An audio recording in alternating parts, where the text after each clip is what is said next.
And everyone who has been so nice to me in the comments, you guys, come on. Okay, that's, I think, all I have to say. If you see me in a video, the next video, and I look the same, it's because it's the same day. But I got time today, baby, so I'm gonna kick out too. I did my research, and I am ready really quickly. If you are at all sensitive to sexual assault or child abuse or gore or, just everything, I would say find another one of my videos. This one, in particular, and I know I say that for most of them, but it's rough, man. It's pretty rough. I left out stuff that I couldn't stomach, so maybe we're similar in that way. Okay, so today we are talking about the Menendez brothers, or the Menendez killings. So, we're gonna start off with the background of this case and what actually happened. Joseph Lyle Menendez, who went only by his middle name, was born on January 10th, 1968, while his brother Eric Galen Menendez was born on November 27th, 1970. The two were born to Jose Enrique Menendez and Mary Louise Menendez, who went by Kitty, and I'll be referring to her as Kitty. Jose was born in Havana, Cuba, and moved to the U.S. at 16 years old after the Cuban Revolution. He attended Southern Illinois University, where he would meet his future wife.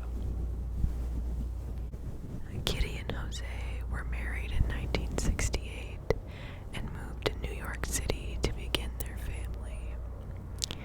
5 years later, their first son was born, which is Joseph Lyle, or Lyle. After his birth, the family moved to New Jersey, and Kitty quit her job as a teacher to be a stay-at-home mother.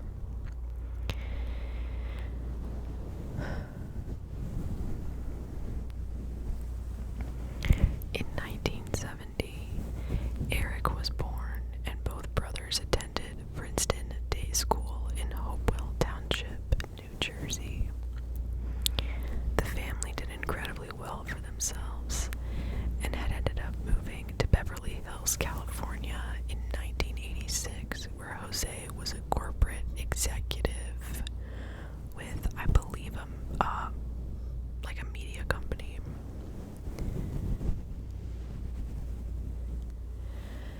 Eric did okay in school, but truly excelled at tennis. By the time he was a junior in high school, he ranked 44th in the country and continued to participate in tournaments all over the world. Lyle attended college at Princeton, but was dismissed due to plagiarism or expelled.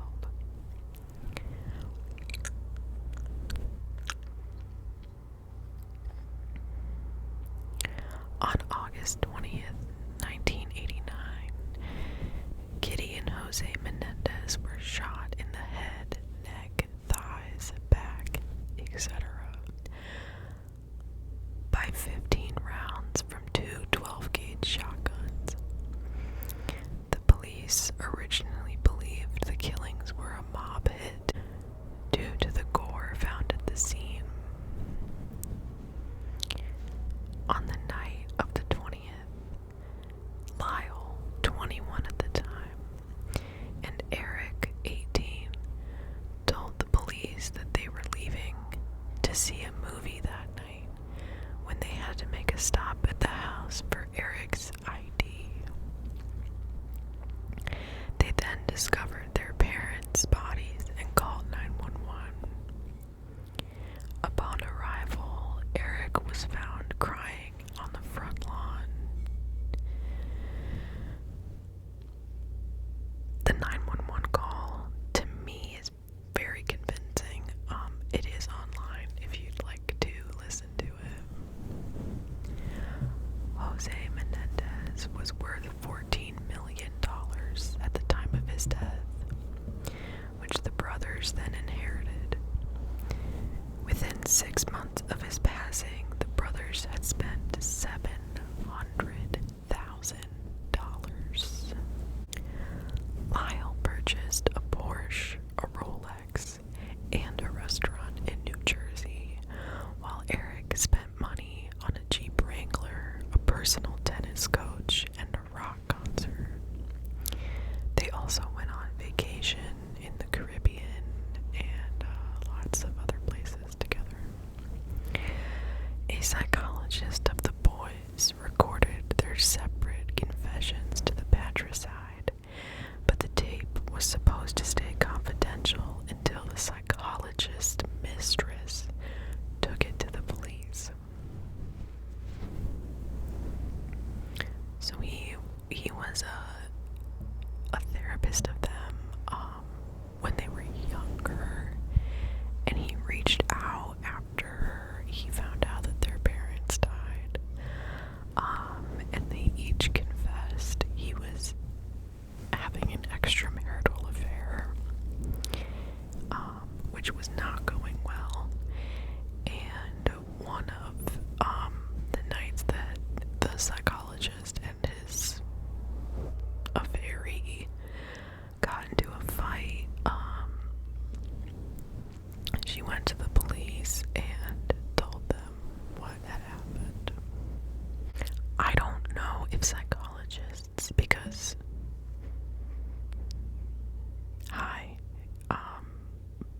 I should probably find out. I am currently getting a degree in psychology, so I don't know if they, I don't know what you can keep confidential, because I know that they have to report it to somebody if you're going to harm yourself or others. But what if you've already harmed someone? Either way, he was originally not going to take it to the police until the whole fight with his baby on the side. Anyway, Lyle was arrested on March 8, 1990, while Eric was taken into custody on March 11th. Eric actually turned himself in while he was in Israel for a tennis tournament, but he flew to LA to turn himself in. Now we will get into the motive of this crime. In the summer of 1976, cousin of the brothers, Diane Vandermolen, who was 17 at the time, came to stay with the Menendez family like she usually did every summer. One night, Diane was getting ready for bed as Lyle, age 6 at the time, came into the room and asked if he could sleep in her bed. Quote, "He became very serious about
things to Eric.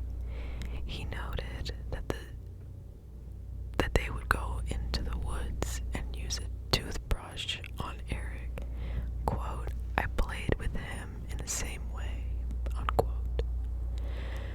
Eric testified that he put lemon in his food in order to try to hurt his taste buds, to not taste what he was being forced to taste on the regular. According to both brothers, Lyle was abused from ages 6 to 8, while Eric was abused from ages 6 to 18 years old. I don't know why there's a difference. I don't know why he picked one. According to Eric, a few weeks before the murders took place, he confessed to his brother about the abuse, and the two confronted their parents. So this was happening to both of them, but they never knew each other were getting the same treatment. The last confrontation that the family had was on the night of the murders, which was August 20th. So, on August 20th, Jose allegedly threatened to kill them if they ever told anyone about it. They were in the parents, Kitty and Jose, were in the den with the doors closed. Eric and Lyle thought it was unusual after a fight and that their parents were plotting to kill them. So they loaded the shotguns outside the door and walked in, already firing.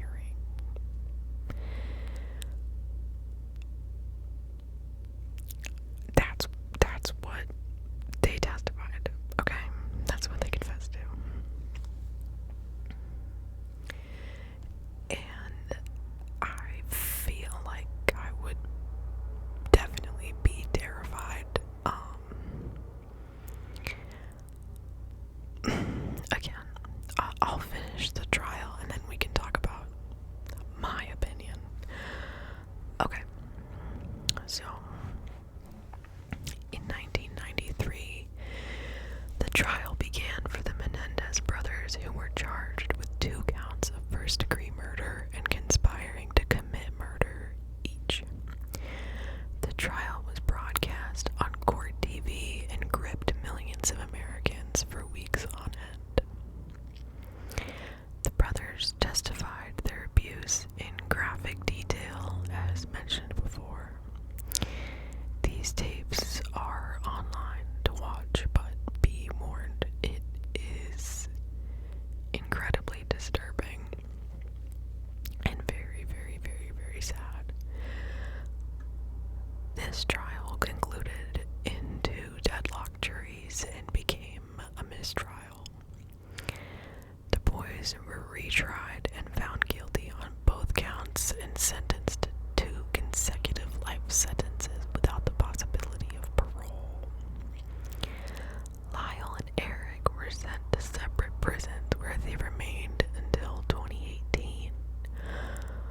They reunited in 2018 tearfully in a housing unit where they live now, so now they're in the same prison. Lyle has been married twice, but is visited regularly by his current wife, Rebecca Sneed.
was in a